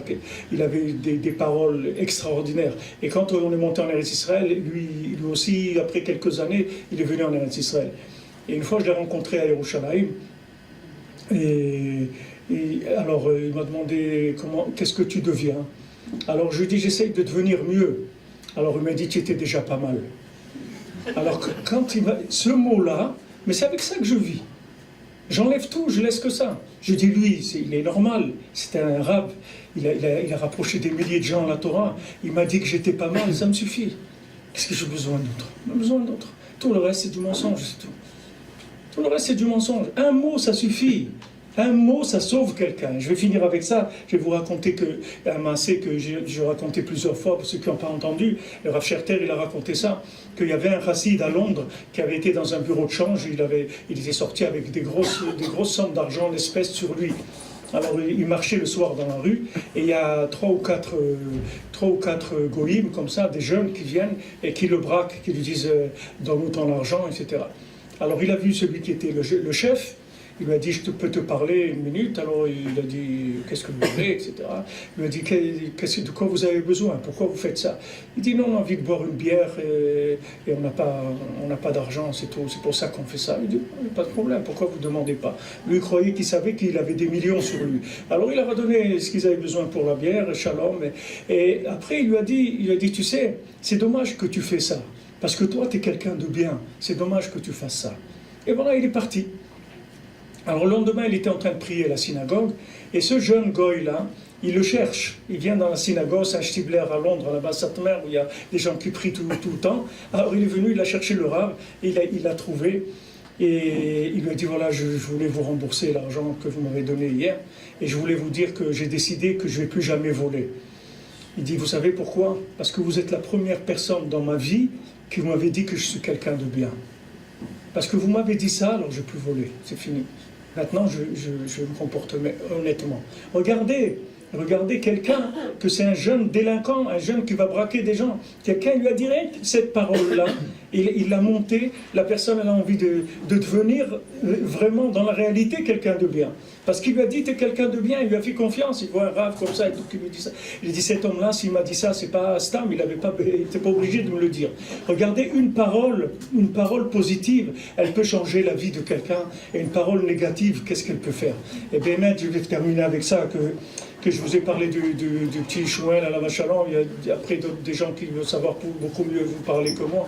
Mais en tout cas, sachez que moi, quand je l'ai rencontré, il m'a vraiment donné des forces extraordinaires, parce qu'il avait cette chose-là que de voir que le bien chez la personne. Mamache, que le bien. Et il arrivait à vous persuader que vous êtes bien. Vous sortiez de chez lui, vous êtes persuadé que vous êtes quelqu'un de bien. Et en même temps, vous vous rendez compte que jamais vous avez cru que vous étiez quelqu'un vraiment de bien. Même tout ce que vous faites et tout, il y a toujours des trucs comme ça, et peut-être pas ça, c'est peut-être pas vrai, c'est peut-être pas ci, c'est peut-être pas ça. Comme Rabbi Nachman, il a dit à Rabbi Nathan, il dit, tu crois pas en Dieu? Alors Rabbi Nathan, il dit quoi? Moi je crois pas en Dieu, j'ai pas d'émouna. Il dit non, tu n'as pas la émouna en toi. Si tu n'as pas d'émouna en toi, tu peux pas croire en Dieu. Comment tu vas croire en Dieu si toi tu ne crois pas que tu es bien? Comment tu vas croire que Hachem il est bien? Toi tu ne crois pas que tu es bien, tu es une créature d'Hachem, tu ne crois pas que tu es bien. Comment tu vas croire qu'Hachem il est bien? C'est impossible. Alors commence par avoir confiance en toi d'abord. Crois en toi. C'est pour ça qu'on doit s'entraider. S'entraider, ça veut dire qu'on doit se faire des compliments, même s'ils sont faux, je vous le dis, même si vous faites des compliments qui sont faux 100%, c'est pas grave. C'est pas grave, parce qu'on a besoin aujourd'hui, c'est de la musique du compliment. C'est pas de la réalité du compliment. On a besoin de la musique qui passe dans le compliment, même s'il est faux. Il n'y a pas besoin que ça soit vrai. Il n'y a pas besoin que ça soit pas vrai. De dire à quelqu'un, oh, tu es bien habillé aujourd'hui, c'est des trucs. Même s'il est habillé comme un clochard, c'est pas grave. Parce que ce qu'elle a besoin d'entendre, c'est cette musique-là. Cette musique-là nous donne envie de vivre. Et Bezat Hashem, ceux qui veulent écouter cette étude-là, je vous dis juste quelques mots, mais vous verrez ici que c'est le chant, ce chant-là que Rabbi Nachman dit que Mashiach il va révéler un chant. Ce chant-là, il vient de ça. Il vient des gens, ils vont avoir envie de chanter. Az Yashir Moshe, pourquoi c'est écrit, regardez Rashi, il dit pourquoi est-ce que Yashir, son cœur, il lui a donné envie de chanter. C'est pas que, il dit pourquoi c'est écrit Az Yashir, c'est pas que Moshe Rabbeinu l'a calculé qu'il il va écrire une chanson. C'est que son cœur il s'est mis à chanter. De quoi? De voir les chassadim d'Hachem. Alors son cœur il s'est mis à chanter. Quand vous vous faites un compliment à quelqu'un, c'est une musique d'Hachem. Vous faites vibrer chez lui la présence d'Hachem qui est en lui. Et ça lui donne envie de faire le bien. Et si maintenant, même si votre compliment il est faux, à force de lui dire « t'es bien », il va se rendre compte qu'il est bien. Il va découvrir le bien qu'il y a en lui. Et ça, c'est la clé de la Géoula. Et ça, c'est la méthode finale. N'essayez pas autre chose, ça ne va pas marcher du tout. Je vous le dis, ça ne va pas marcher du tout. Ni dans l'éducation, ni dans le Shalom Bayit, ni dans rien du tout. Il faut fermer la bouche, il faut rendre le Lachon Hara, c'est pas que de parler du mal, c'est qu'il sort quelque chose de mal de la bouche. C'est-à-dire, il ne faut pas donner aucune intonation mauvaise. Le son du reproche, il ne faut pas qu'il soit. Même le son, même le regard, il ne faut pas. Rien. Parce qu'on n'a plus de force pour ça. Je vous le dis, les gens, ils n'ont plus de force pour ça. Et tout ce que vous voyez, des foyers qui se détruisent, l'éducation qui ne marche pas, la parnassa qui ne marche pas, ça vient que de ça, c'est tout. Vous verrez que si vous décidez de faire un essai, vous allez voir que votre vie elle va changer tout de suite. Vous dites, voilà, moi je ne fais plus de reproches, je ne fais plus de remarques, je ne fais plus de remontrances, et quand je vois du mal, je fais comme si j'ai rien vu, c'est tout. Je ne le dis pas, je n'y pense plus. Et vous allez voir tout de suite, vous allez avoir des résultats immédiats. Vous n'avez pas besoin d'attendre 3 mois. Vous allez avoir immédiatement des résultats. Tout va changer. Parce que dès que vous voyez le bien, c'est comme si vous mettez la prise sur la divinité de la personne. Vous allez voir, pitom, la personne, elle a envie. Vous dites à quelqu'un, il a préparé à manger, je lui dis, oh c'est bon, alors que Bémet c'est immangeable. Et je lui dis, c'est bon, c'est tellement bon, etc. Bémet, Rav Shmuel Shapira, une fois sa femme, elle avait mis une assiette avec du savon, de l'eau avec du savon, elle était en train de nettoyer. Et lui, il a vu à sa place, il croyait que c'était la soupe. Alors il a mangé le savon. Il a dit, oh, c'est bon. Mais lui, Bémet, il ne s'est pas rendu compte. Il a dit, c'est bon, tout ça. Mais tu te moques de moi, c'est le savon, tout. Il dit, non, ça avait un goût, il a essayé de rattraper la sauce, comme on dit. Il a essayé de rattraper. Mais ça, vous avez pas, ce qu'il faut, les gens, ils disent, non, mais il faut être honnête. Il n'y a pas être honnête aujourd'hui. C'est ça, être honnête aujourd'hui. Parce que l'autre côté, il tire tellement que quand vous dites un vrai mensonge, il est vrai. Quand vous dites un mensonge de positif, ça c'est pas un mensonge. C'est une vérité absolue. C'est pas un mensonge. Elle est tellement absolue qu'elle se voit pas. Parce qu'elle est absolue. Elle va sortir. Ça, c'est le message principal de Rabbi Nachman. Et c'est le message que j'ai vu chez Shmuel. Il dit, voilà, tu es quelqu'un de bien. Tu vas parler au Ham Israël. Tu vas dire au Ham Israël de monter en Eretz Israël. Et tu as la force de faire ça. Et dis-leur que Hachem, il les attend en Eretz Israël parce qu'il va amener la Géoula, etc. Toutes ces paroles-là d'encouragement, ça fait que quoi? Que la personne elle va produire, même si maintenant le Ben Adam, ce qu'il lui a dit, ça représente 1% de l'individu. C'est pas grave.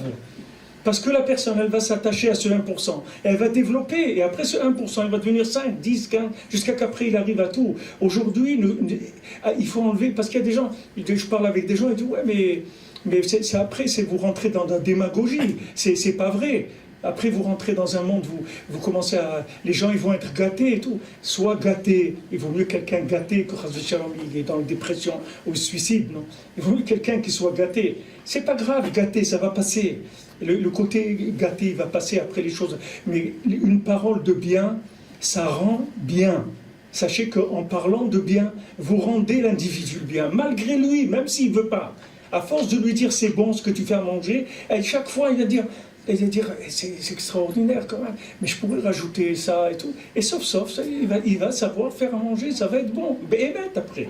Et au départ, c'était ce que c'était. Mais vous avez réveillé chez la personne la créativité, l'envie de faire, ce qui va donner la vie, mamache, à la personne. Envie, c'est ça. Envie, ça veut dire qu'on est en vie, on est vivant. C'est soit avoir envie. C'est que la personne, elle est en vie, elle est en train de vivre, mamache.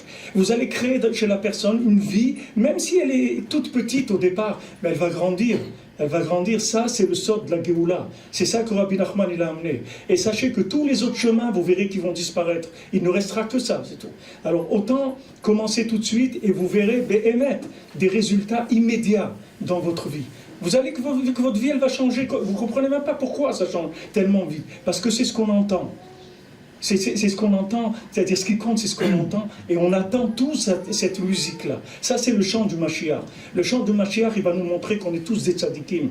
Comme on dit que Hachem, il va montrer aux tzadikim qu'ils ont fait des montagnes de mitzvot, alors que vous croyez qu'ils n'avaient rien fait du tout. C'est ça qu'il va montrer Mashiach. Mashiach, il va montrer aux gens que c'était des tzadikim. Il va dire à quelqu'un, quoi, tu es monté en Eretz Israël, toi, à cette époque, tu as laissé nos gens sur Marne, les trucs, tu es monté en Eretz Israël, mais tu es un tzadik. Tu es un tzaddik, et qu'est-ce que tu avais en Eretz Israël? Il dit, ben voilà, je ne savais pas parler l'hébreu, alors ils m'ont donné, j'ai fait caissier dans un truc, mais il dit, mais toi tu as des diplômes, tu es professeur et tout. Il dit, ouais, mais je suis en Eretz, tu sais pas ce que ça veut dire d'être en Eretz. Tu ne sais pas ce que c'est la vie en Eretz. La personne, elle fait des choses qu'elle-même, elle n'est pas consciente. Parce que uniquement vous a développé le bien. Et le message que j'ai vu de Shmuel dans tout ce qu'il m'a dit, j'ai beaucoup. Mes Nachamayim, je voulais les imprimer pour vous lire quelques passages, mais j'ai pas eu le temps de le faire. Mais je vois que bon, Hachem, ils ont imprimé, ils vont vous parler de son message, que c'est un message d'encouragement énorme. Je peux vous dire que quand je suis sorti de chez lui, j'étais mamache. Je rayonnais de l'intérieur, j'étais bien. J'ai vu qu'il m'a dit, t'es quelqu'un de bien, tu es capable. Toi Béhémet, tu n'es pas un rabbin qui pense à garder les gens en France, toi tu veux Béhémet envoyer les gens en Israël et tout. Il m'a dit il m'a beaucoup encouragé, mais je suis sorti vraiment, il m'a chargé, vous voyez la batterie, il m'a chargé. Je me suis rendu compte que je ne savais même pas que ma batterie elle était déchargée, je n'étais même pas rendu compte. Je savais pas, je croyais que j'étais bien, j'étais normal, c'est tout. Mais quand il m'a parlé, j'ai vu que Béhémet, j'étais déchargé complètement. Il m'a chargé, et Baruch Hashem, avec ça, ça a permis de faire beaucoup de Peolot Tovot. À quoi ça sert de dire à quelqu'un qu'il n'est pas bien? Vous allez faire qu'il est pire, c'est tout. Quand vous dites à quelqu'un qu'il n'est pas bien, il va devenir pire. C'est ce que vous l'éteignez. Rabbi Nachman, il dit, qu'est-ce que vous allez dire? Pourquoi tu as fait ça tordu? Pourquoi tu n'es pas bien? Pourquoi tu ne te lèves pas le matin? Pourquoi tu rentres tard le soir? Pourquoi tu ne fais pas les devoirs? À chaque fois, vous l'enfoncez un petit peu plus. Après, la personne, elle ne se lève plus. Elle n'a plus envie de se lever. Les gens ils font des reproches. Ils disent ouais, maintenant à l'école, ça y est, c'est fini, il faut que tu ailles à l'heure, il faut ça, il faut ça. Et voilà, ils font une liste de tout. Et après, l'enfant le matin, il ne se lève pas, c'est tout. Alors il dit voilà, tout ce que tu m'as demandé, ça aurait été bien, mais je n'ai pas été à l'école. Alors il a enlevé la prise. Vous vouliez motiver, mais il n'y a plus rien. Il n'y a plus rien sur quoi tirer, vous comprenez? Avant, vous pouviez tirer sur l'ego de l'individu. Aujourd'hui, il n'y a pas d'ego. Hachem, il affaiblit le monde. Il n'y a plus d'ego. Aujourd'hui, vous avez des gens, ils font la tfila à 4 h de l'après-midi. Ils mettent les tfilines à 4 h de l'après-midi, ils font la tfila. Ils ne peuvent pas avant. Ils peuvent faire que avant de la dernière minute, ils ne pourront plus le faire. C'est tout. Sinon, ils ne le font pas. Et c'est des gens bien, c'est des gens très bien. Alors qu'est-ce qu'il y a? Vous allez dire, quoi? Tu fais la tfila, mais tu fous. Alors,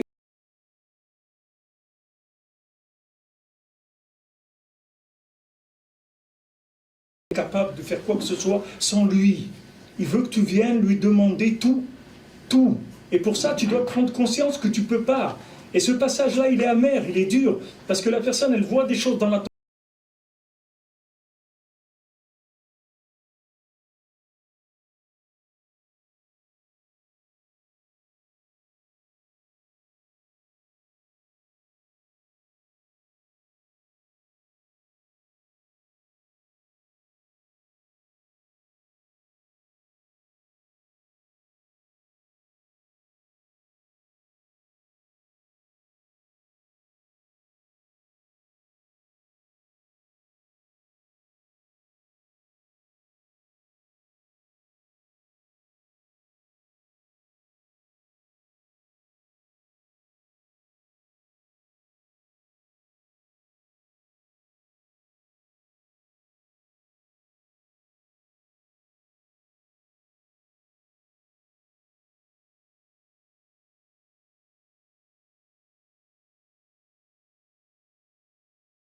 il dit des bêtises, je ne le crois pas, parce que je sais qu'il est bien.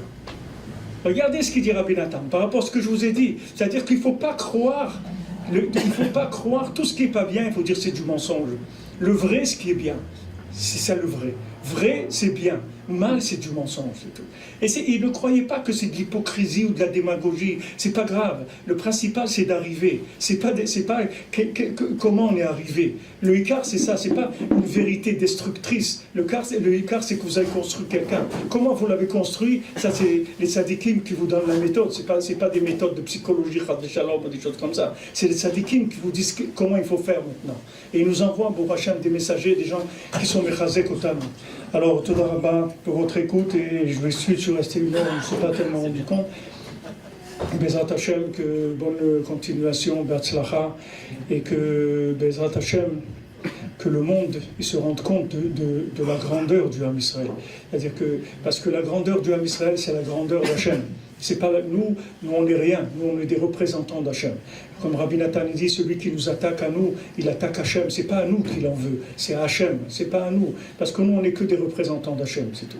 Et notre réussite, c'est la réussite d'Hachem. Alors vous comprenez bien que c'est sûr qu'on va réussir. Il n'y a aucun problème, Bezrat Hachem. Be'atzlacha, Shalom.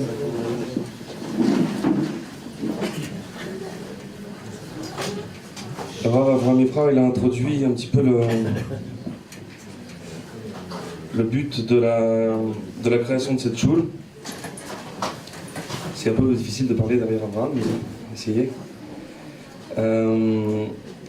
Cette choule, on l'a faite parce qu'on nous a demandé de la faire. Il y a des petits fascicules qui sont sur chaque chaise et qui vous expliquent qui était Shmuel.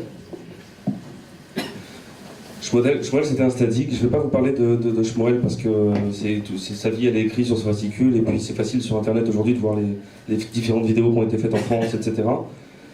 Shmuel, il nous a amené une petite équipe ici Il y a beaucoup de gens qui sont autour de Shmuel à travers le monde. Et pour ses plus proches, dont on a le zchut et la chance de faire partie, eh ben on est ici en Eretz Israël. Merci beaucoup. Et comme l'a dit Abraham, Shmuel, ce qu'il faisait, c'est pas compliqué. Il arrivait à prendre quelqu'un et à le monter complètement. Mais voilà, vous me voyez maintenant, moi j'étais dans le caniveau avant, quand j'ai rencontré Shmuel. Quand je vous dis dans le caniveau, c'est honnête. J'étais vraiment dans le caniveau. Et voilà, il a fait avec quelques paroles, il a fait de moi quelqu'un qui me donne complètement, avec vraiment un grand bonheur. Quelqu'un qui a connu... il connaît des choses aujourd'hui que j'aurais jamais pu connaître sans lui. Le Derer Hashem, la Torah, ce que c'est réellement, l'amour d'Hachem, parler avec Hachem avec un cœur plein et entier, habiter ici en Eretz Israël, c'est des cadeaux, j'aurais jamais cru pouvoir être là. Et je remercie chaque jour de pouvoir être en Eretz Israël, d'avoir des enfants qui sont dans une école ici, qui parlent hébreu, c'est formidable, c'est un cadeau énorme. Et c'est vrai que la Parnassa, derrière ça, beaucoup de gens m'en parlent ici, mais finalement la Parnassa, ça vient derrière parce qu'il y a tellement de choses ici, tellement de cadeaux. Il suffit d'ouvrir les yeux le matin, de voir où on habite, et ça y est, on a compris. Quand on se rappelle, pour les gens qui ont habité en France, quand on se rappelle de la grisaille parisienne, du périphérique, etc. Moi je me rappelle chaque jour, je remercie Hachem pour ça. Alors je ne vais pas vous parler beaucoup de ça, ni beaucoup du message ni beaucoup de Shmuel en lui-même, je vais vous parler surtout de son message. Ce message, c'est que Shmuel, il a voulu qu'on crée cette choule 5 heures avant son départ. Quand je dis son départ, il est niftar le 23 juillet. 5 heures avant de partir, lui il savait qu'il allait partir, mais on ne savait pas encore. Il est parti dans son sommeil. Et 5 heures avant de partir, il nous a demandé de venir. Ses proches. Il nous a dit 2 choses. La première chose, ça reste gravé dans mon esprit, puisqu'il nous a dit qu'Hachem était véritablement méritant d'avoir avec Hachem en nous son avenir. Quand il dit Hachem en nous, c'est la Emouna. Son avenir, c'est son message. Son message qu'il a voulu laisser. Et c'est le message pour la Géoula, c'est ses mots. C'est le message pour faire venir cette Géoula, pour le Mashiach et pour la libération du peuple juif et du monde. Parce que l'objectif de la Géoula, c'est que le peuple juif rayonne sur le monde. D'ailleurs, c'est le but, et c'est pour ça qu'on est là. Shmuel, il nous a donné une méthode. Bien sûr, ça passe par l'étude de la Torah, etc., mais ça, on connaît. Par être un bon juif, ça, on le demande chaque jour. Par faire les mitzvot, parce que les mitzvot, c'est des etzot, c'est des conseils pour être bien, pour avancer. La halacha, c'est la shon oler. Alors, chaque juif, avec la halacha, s'il la connaît bien, eh ben, il va pouvoir avancer dans la vie. Mais ça, c'est pas un chidouche, c'est pas quelque chose de nouveau. Ce qui est nouveau chez Shmuel, et sa mère va vous l'expliquer énormément, c'est la Emouna, c'est le bitachon, et c'est la tfila. La Emouna, moi, il me l'a pas expliqué, Shmuel, il me l'a fait vivre. Alors pour vous expliquer, j'ai fait des vidéos pour ça, etc. Je vais juste vous parler de ça, je vais vous donner mon exemple. Comment il m'a fait connaître la Emouna, et vous allez très vite comprendre. Parce qu'il n'y a pas mieux qu'un exemple pour ça. Et quelque chose de vécu et en direct, puisque moi je l'ai vécu directement. Moi j'ai fait tchouva quand on m'a appris que j'avais un cancer. Et Baruch Hashem, c'est la plus belle nouvelle que j'ai eue dans ma vie, puisqu'elle m'a permis d'en arriver où je suis aujourd'hui. Et souvent il faut des grosses choses comme ça dans la vie de quelqu'un pour le faire avancer. Dans ma vie, à moi, ce qu'Hachem a décidé pour moi, c'était ça. Il fallait pas trop parce que j'aurais été complètement anéanti, et assez pour que j'ai vraiment très peur. Alors j'ai eu un médecin qui m'a dit qu'il me restait 1 an à vivre, je suis passé par l'hôpital, je suis passé par une opération, je suis passé par des grandes peurs. Mais Baruch Hashem, c'est derrière, et aujourd'hui j'ai compris une chose. Je l'ai compris quand j'ai rencontré Shmuel pour la première fois, j'étais très sceptique quand je l'ai rencontré, ça faisait 1 an que j'étais dans une chouva, au Rincy, pour les gens qui connaissent, chez les Litaïm, des gens un peu durs, j'étais dans les dinim, vraiment. Mais je m'en fichais parce que j'avais promis que si j'étais guéri, je ferais tchouva. Donc pour moi, c'était pas discutable puisque j'avais fait une promesse et que j'étais guéri. Donc il fallait que j'honore ma promesse. Quand j'ai rencontré Shmuel, ça a été une véritable libération parce que il m'a dit que je faisais partie de l'armée d'Hachem et qu'avec lui, on allait faire venir le Mashiach, tout un programme, et faire venir la Géoula. Bien sûr, quand il m'a dit ça, je me suis dit en moi, dans ma tête, mais s'il savait qui je suis, cet enfant, avec toutes les fautes que j'ai faites, toutes les bêtises que j'ai faites dans ma vie, t'as pas trouvé mieux que moi. Il y a des rabbinim en Israël extraordinaires, des tzadikim partout dans le monde, et moi, tu viens me chercher à moi. Il s'est arrêté, et ça, je me le suis dit dans ma tête, il s'est arrêté, et qu'est-ce qu'il a fait? Il m'a regardé dans les yeux. Il était handicapé, donc quand il regardait les gens, il avait un regard très impressionnant comme ça. Il avait beaucoup de malchut, on aurait dit un roi. Il était sur son fauteuil roulant comme ça, il vous regardait de haut comme ça, on aurait dit un roi. Et il m'a regardé, il m'a dit, il a coupé sa parole. Moi, je pensais ça dans ma tête. Qu'est-ce qu'il a dit? Il m'a dit, Hachem te lavera. Merci beaucoup. Hachem te lavera de toutes tes fautes avant ton entrée en Géoula. Alors, c'est pas grand-chose, mais déjà ça m'a donné beaucoup d'espoir parce qu'il a vu dans ma tête ce que j'étais en train de penser. Donc déjà pour moi c'était quelque chose de nifla. Mais au-delà de ça, il m'a donné confiance en moi immédiatement. C'est ce qu'a dit Avraham Ifrar en quelques mots. Shmuel, il était capable de vous donner une confiance en vous énorme. Bref, quelques jours après, j'étais sur internet chez moi tout seul et j'ai vu un billet pour Israël à 285 €. C'était une promo et je sais pas, sans réfléchir comme ça, j'ai mis ma carte bleue, je l'ai pris. Une place. J'ai pas parlé avec ma femme, rien. Et puis juste après avoir mis ma carte bleue, je me dis mais qu'est-ce que je viens de faire? Je suis fou. J'ai même pas prévenu ma femme, je pars comme ça là. Bon, et j'ai dit à ma femme, écoute, je sais pas ce qui m'a pris, j'ai pris un billet pour Israël, voilà, je pars dans une semaine. Elle m'a regardé, et à ma grande surprise, elle n'était pas tant surprise que ça, elle m'a dit, bon, va là-bas, va te ressourcer une semaine, va prier, et puis quand tu reviendras, on partira en vacances tous les deux. Ok? Je suis parti, avant de partir, j'ai été voir Shmuel, et Shmuel, je lui ai demandé, je lui ai posé cette question, je lui ai dit, dis-moi, j'ai pris ce billet, c'est un peu bizarre, ça me ressemble pas de prendre un billet sur un coup de tête comme ça. C'est normal, je dois aller en Israël? Il m'a répondu, oui, tu dois aller en Israël. Et tu vas en Israël parce que c'est moi qui t'envoie. Et il m'a dit, tu vas rencontrer quelqu'un là-bas qui s'appelle Daniel. C'est tout ce qu'il m'a dit. Alors moi je lui ai répondu, d'accord, mais c'est qui c'est Daniel? Israël c'est grand quand même si c'est petit, c'est quand même grand. Des Daniel en Israël, il doit y en avoir plein, comment je fais? Et qui je vois, j'attendais qu'il me donne tout un programme, etc. Il m'a répondu avec Hachem en toi. Avec Hachem en toi, ça s'appelle la Emouna. Mais à l'époque, je ne le savais pas. Il m'a juste donné l'information que j'allais rencontrer en Israël Daniel. Il m'a dit, maintenant, tu prends ton billet, tu t'en vas, et avec ça. Je me suis senti investi d'une mission, je savais que je devais rencontrer quelqu'un qui s'appelait Daniel, je ne sais pas où, pas quand, pas comment. Et ça a commencé comme ça.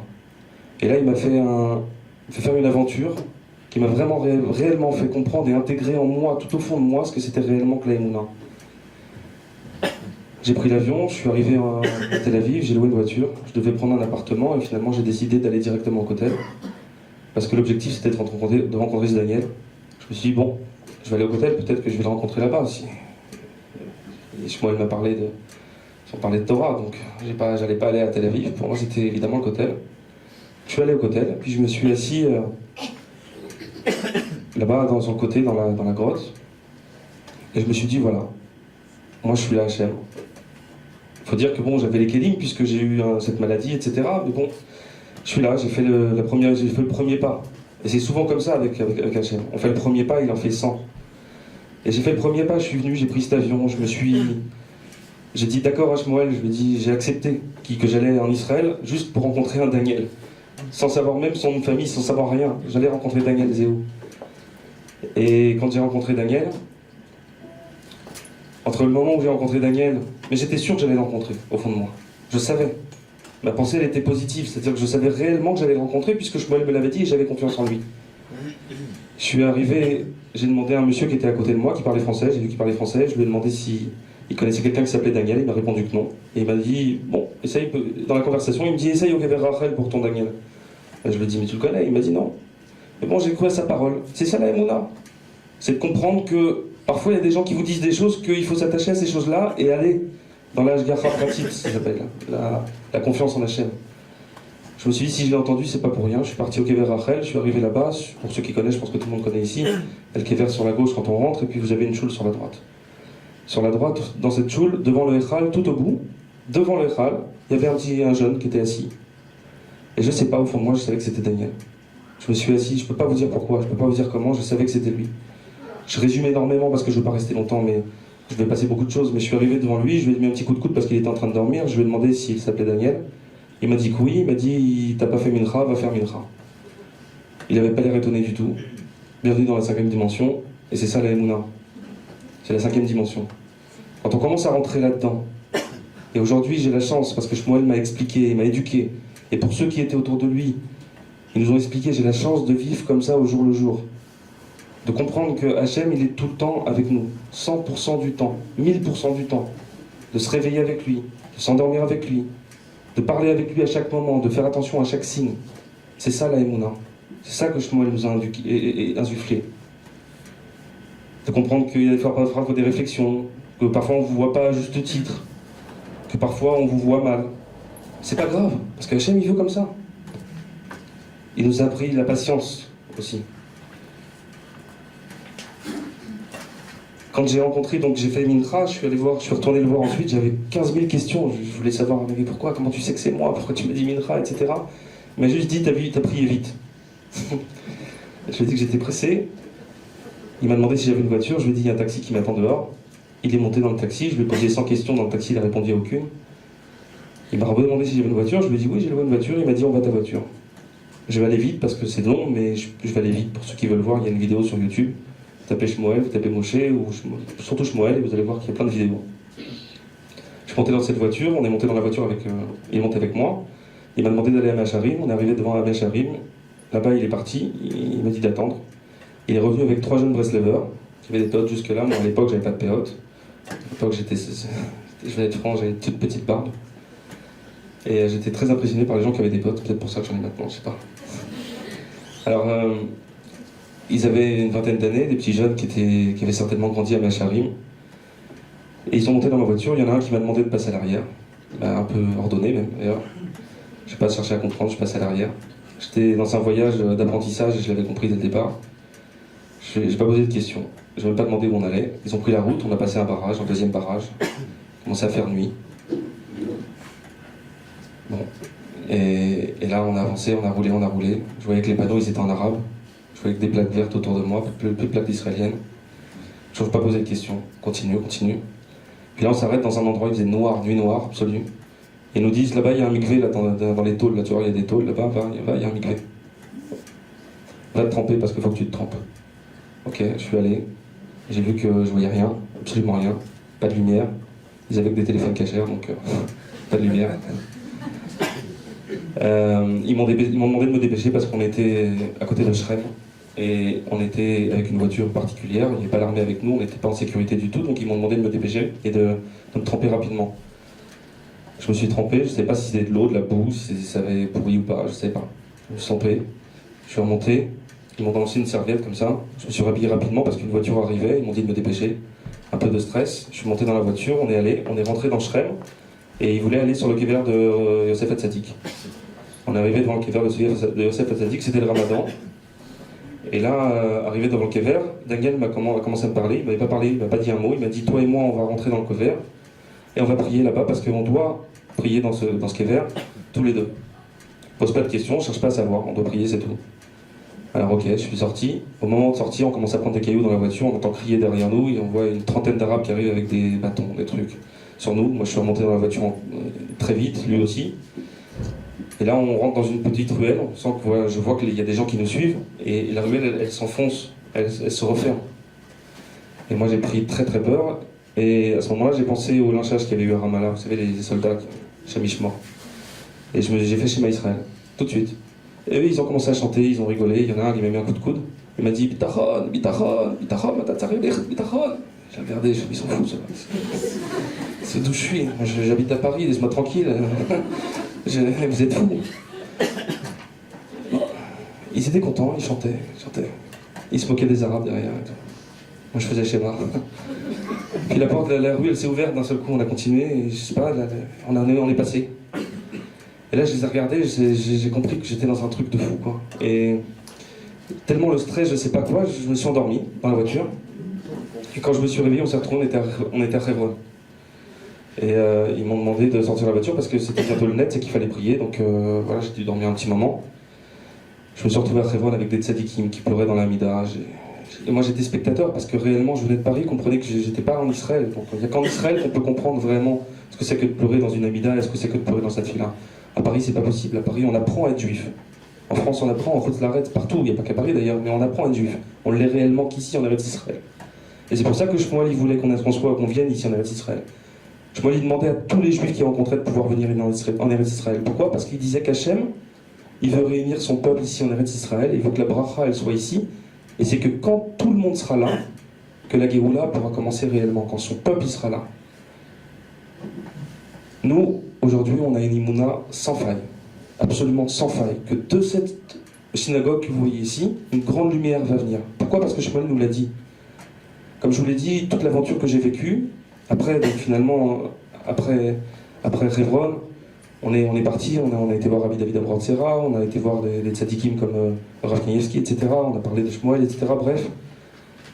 Mais finalement, je suis rentré à Paris, et quand je suis rentré, qu'est-ce qu'il m'a dit, Shmuel? Il m'a dit, tu as mérité d'aller en Eretz Israël avec ta famille. J'y avais jamais pensé. J'avais pensé que j'irais un jour en Eretz Israël, peut-être à la retraite, mais j'avais jamais pensé. On venait d'acheter un appartement, ça faisait 1 an. Je ne pensais pas que j'allais partir, ma femme non plus. Et on s'est regardé, quand il nous a dit ça, ça nous a fait un déclic. Et on s'est dit, oui, on va partir. 6 mois après, on était ici. Il m'a envoyé au Man de la même façon. Il m'a dit tout ce qui allait se passer à l'avance, et ça s'est passé comme il m'a dit. Pourquoi? Parce que j'avais émouna et confiance absolument en lui. Aujourd'hui, il n'est plus là. Ce qu'il nous a laissé comme message, c'est que la confiance en soi, la émouna en soi, c'est ce qui est le plus important. Parce qu'en vérité, il faut prendre conscience qu'en chacun de nous, Hachem, il est là. C'est quoi? C'est la Neshama. Et cette Neshama, c'est Hachem, c'est une partie d'Hachem. Si vous n'avez pas confiance en vous, vous n'avez pas confiance en Hachem. Ça n'existe pas d'avoir confiance en Hachem et de ne pas avoir confiance en soi. C'est pas possible. Et c'est ça qui nous a appris Shmuel. Donc maintenant qu'il est parti, on va continuer, nous. Parce que c'est ce qu'il voulait. Il voulait nous apprendre pour qu'on puisse vous transmettre, pour qu'on puisse vous apprendre, vous, à votre tour. Et c'est ça qu'on fait ici, aujourd'hui. Ici, le Bet Shmuel, c'est un atelier. Un atelier de la Emouna, un atelier du message qu'on veut transmettre, le message de Shmuel, qui est la Emouna. Et je vais laisser la parole, d'ailleurs, à sa maman.